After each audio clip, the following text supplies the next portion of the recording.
The mean girl with the long red hair is going to become queen? Rory nearly fell over, and I looked at him in shock. Turning back to the boss, whose face was now covered half within his steepled hands, I could only ask, "What's the matter? Does it hurt to gain the king's power?" "No, El," the commander replied, slowly, words coming out much calmer than the hard shifting of his facial muscles. "If proper training allows, the succession of power shouldn't hurt. Then it changes things," Boss said. He stared right at me, but I couldn't feel his gaze at all. Where did he go? What was he looking at? "For one thing, Ambriana will not be my daughter anymore, nor my wife's. She will belong solely to the king, to the king's family." My head reeled back in shock. How can they do that? "El," Rory mouthed, a soft incantation that was filled to the brim with something. "Even if," Boss's voice stumbled out of his mouth as veins protruded along his temple, his neck, "even if I was willing to sacrifice my daughter, to turn my back on her and abandon her to the dragon's nest, we, the lions, would still not be allowed to exist. Not as we are." I glanced at Rory to see if he understood what was happening. His beautiful skin, already so pale, so jade-like, whitened considerably until he was almost green. "What would happen to us?" I asked, only to receive silence. I prodded Rory. What would happen to us?" "The king's heir cannot have two families," Commander Garfield said, "and certainly not one who is of a high rank in the military. There would exist a power struggle that would imbalance the nation." I scoffed. "That's stupid." "El, it's dumb, Rory. You destroy the special forces all because some deity tells you to? What happens if the demons reorganize? What happens if there's dissent in the army? Those blue bastards aren't our only enemies out there, and that's not to mention all the ones that exist inside the capital. You're going to get rid of the only specialized unit for such a stupid reason? They can't do this every time a new successor appears." "Who's to say they can't?" Boss countered. "It may not have happened during the last succession, but this scenario has happened before. There used to be a bear regiment 200 years ago." Rory let out a quick intake of breath. Chin braced for a hit, he asked, "What happened then?"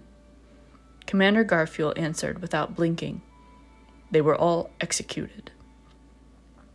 A weird numbness spread through my chest, puddling fire ants in legs that had fallen asleep. Now they were awake and painful. Uncomfortable tingles spread throughout my whole body, but I couldn't blame them for the way my heart stuttered. Or was that Rory's heartbeat, and I was so in tune with it that mine moved in resonance? "We've been given a month to surrender Ambriana," Boss continued.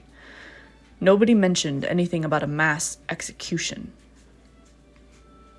They'd like to avoid it if they can. At worst, Catrice and I will be the only ones on the chopping block, and the lions will be fragmented and separated into different regiments.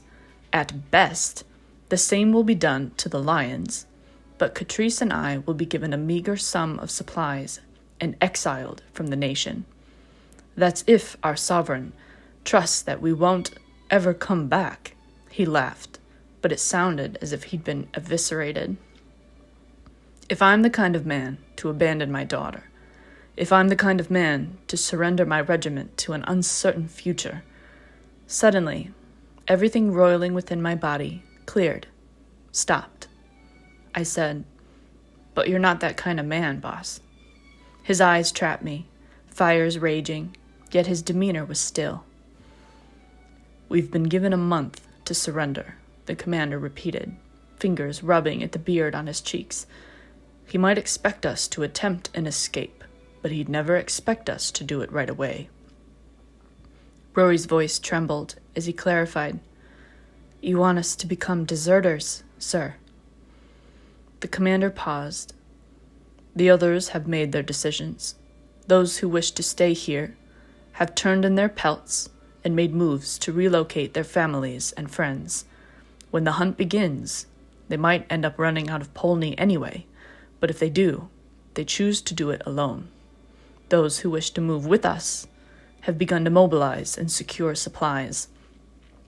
The girls are at the academy. They won't be back until late tonight. It will be too obvious if we move with them. But Catrice is another matter. She's not used to traveling fast or at night. When we move, it will have to be in 2 parts. As he spoke of his wife, his emotions were locked behind his commander mask, jumping through scenarios, plotting our course. This was what he'd been thinking about all this time.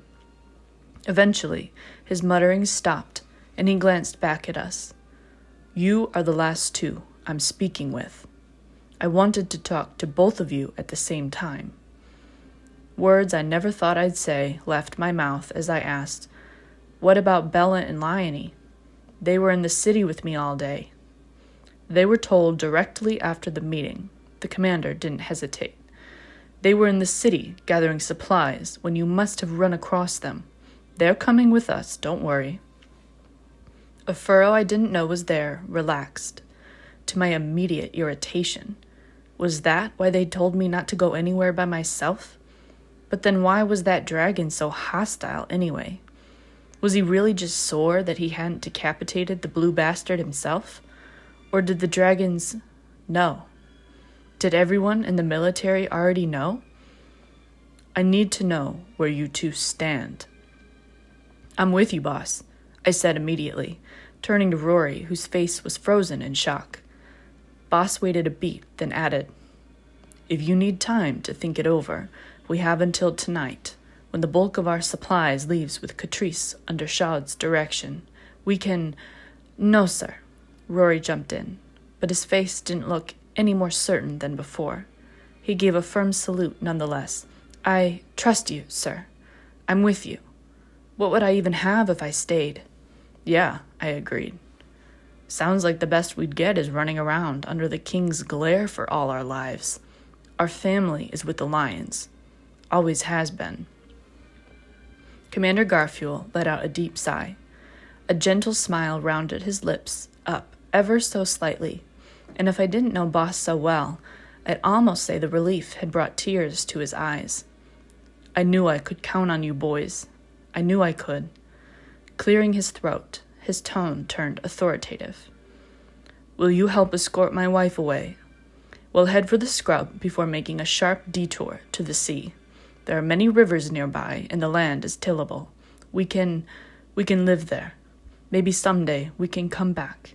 Maybe our sovereign will make a change."